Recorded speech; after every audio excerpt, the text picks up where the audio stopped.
शिक्षकांनी सांगितलं, माझ्या शहरात एक माणूस होता, तो जिवंत बायकांना कापायचा. फक्त बायकांना, पुरुषांना नाही, आणि तेही आपल्या चाकूने.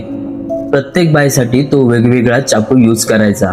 कधी कधी त्यांना साथ द्यायला लोकही यायचे. त्या बायकांच्या किंकाळ्या सगळ्यांना ऐकू यायच्या, त्यांचं रडणं ऐकू यायचं, पण कोणीही काहीही बोलत नव्हतं.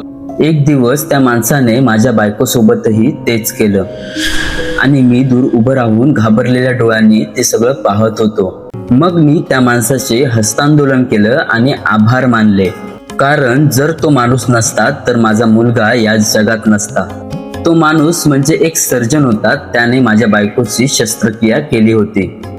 आम्ही सगळे थक्क झालो आणि शिक्षक म्हणाले, मी जे सांगितलं ते सगळं खरं होतं, पण ज्या पद्धतीने सांगितलं त्यामुळे तुमच्या मनात एक चुकीची प्रतिमा तयार झाली. हाच आहे शब्दांचा प्रभाव. म्हणून लोकांशी बोलताना योग्य शब्दांचा वापर करा, नाहीतर योग्य गोष्ट सुद्धा चुकीची वाटू लागते.